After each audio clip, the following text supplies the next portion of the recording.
പിന്നെ ആൾക്കാർക്ക് ഇത് അറിയാത്തതിന്റെ പ്രശ്നമുണ്ട്. അതായത് ഇപ്പൊ നമ്മളിപ്പോ കുട്ടിക്ക് വേണ്ടിയിട്ട് ഒരിക്കലും പാരന്റ്സ് സ്പെൻഡ് ചെയ്യുന്നതിൽ അധികം ആലോചിക്കില്ല. അവർക്ക് വേണ്ടി അവർ അത്രയും സ്പെൻഡ് ചെയ്യാൻ തയ്യാറാ. പക്ഷെ ഇവര് മറ്റേ ബാബി ഡോൾ, സിൻഡ്രല്ലൊക്കെ പോലത്തെ ഭയങ്കര നെറ്റ് അങ്ങനത്തെ സിന്തറ്റിക് ഫാബ്രിക്സ് ഒക്കെ വെച്ചിട്ടുള്ള ഡ്രസ്സ് ഇട്ട് കൊടുക്കുന്ന പാരന്റ്സ് നമുക്ക് ഇഷ്ടം പോലെ കാണാൻ പറ്റും.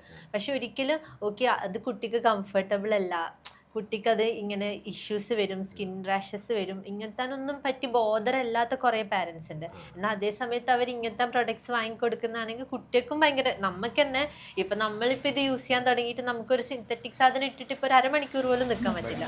പക്ഷെ ഇതേ സമയത്ത് നമ്മൾ കോളേജിലൊക്കെ പഠിക്കുമ്പോൾ നമ്മൾ അങ്ങനത്തെ ഡ്രസ്സ് യൂസ് ചെയ്തിട്ടുണ്ട്. അപ്പം നമ്മളിത് യൂസ് ചെയ്ത് കഴിഞ്ഞാലേ ഓക്കെ നമുക്ക് ഇത്രയും ഡിഫറൻസ് ഉണ്ട് നമുക്ക് ഫീൽ ചെയ്യാൻ പറ്റും. അപ്പൊ കുട്ടികൾക്കൊന്നും ഒരിക്കലും ഇത് അറിയുന്നില്ല, ഇങ്ങനെ ഒരു സാധനം ഇട്ട് കഴിഞ്ഞാൽ നമുക്ക് ഇങ്ങനെയാണ് ഫീൽ ചെയ്യുക. ഇപ്പൊ ഇനി വലിയ ആൾക്കാർക്കാണെങ്കിലും ഇപ്പൊ നമ്മളിപ്പോ പ്രൈസ് റേഞ്ചിനെ പറ്റി പറയുകയാണെങ്കിൽ ഇതേ പ്രൈസ് റേഞ്ചിൽ സിന്തറ്റിക് സാധനം ഭയങ്കര തിളങ്ങുന്ന അങ്ങനത്തെ ഡിസൈൻസ് ഒക്കെ ഉള്ള കുറേ സാധനം നമുക്ക് മാർക്കറ്റിൽ അവൈലബിൾ ആണ്, ആൾക്കാർ വാങ്ങിക്കുന്നുണ്ട്.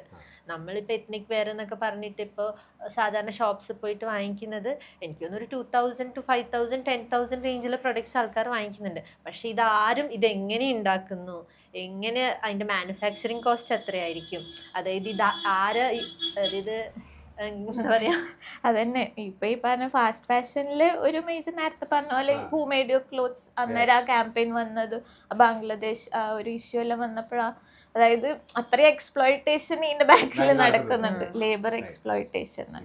അവര് ലൈക് ഫെയർലി ലൈക് പെയ്ഡ് ആണോ, ലൈക് ഫെയർ വേജസ് അവർക്ക് കിട്ടുന്നുണ്ടോ ഒന്നും നമ്മൾക്ക്, അതായത് എത്രത്തോളം ഇതിന്റെ പ്രൈസ് കുറയുന്നു അത്രത്തോളം എക്സ്പ്ലോയിറ്റേഷൻ അവിടെ നടക്കുന്നുണ്ട്.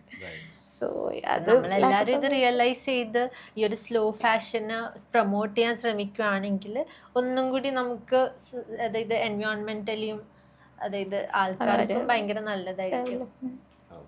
എന്താണ് what is Suvi's future plans, അല്ലെങ്കിൽ എന്താണ് വാട്ട് ഈസ് യുവർ ഒരു ഗോൾ, എന്താണ്? എല്ലാരും കൈത്തറി ഗ്ലോബൽ ലെവലിലേക്ക് എത്തിക്കണം. എക്സ്പാൻഷൻ ഔട്ട്സൈഡ്, അതായത് നമ്മള് ഒരു ബ്രാൻഡ്, നമ്മള് നാട്ടിന്റെ സാധനം പുറത്തെല്ലാവർക്കും എത്തണം. ബാക്കി ഇപ്പൊ നമ്മള് കാണുന്നുണ്ട് ലൂയി വുത്തോൺ അങ്ങനത്തെ ലക്ഷറി ബ്രാൻഡ്സ് ആണെങ്കിലും അല്ലാണ്ട് മൈക്രോ ബ്രാൻഡ്സ് ആണെങ്കിലും കൂടി നമുക്ക് പുറത്തുള്ള മൈക്രോ ബ്രാൻഡ്സിനെല്ലാം നമുക്കറിയാം. അപ്പൊ നമ്മള് ഹോം ഗ്രോൺ ഒരു ബ്രാൻഡാണ്.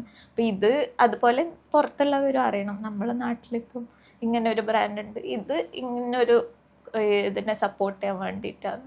അപ്പം ആൾക്കാർ അറിഞ്ഞത് യൂസ് ചെയ്ത് കഴിഞ്ഞാൽ അവരെന്തായാലും തിരിച്ചു വന്ന് വാങ്ങിക്കും. അപ്പൊ ആൾക്കാരെ അറിയിക്കാന്നുള്ളതാ. അതിന് ഈ അവാർഡ് നമ്മൾ ആക്ച്വലി മലയാളികൾക്ക് ഈ ബ്രാൻഡ് അറിയിക്കാൻ ഭയങ്കര ഹെൽപ്ഫുൾ ആയിരുന്നു.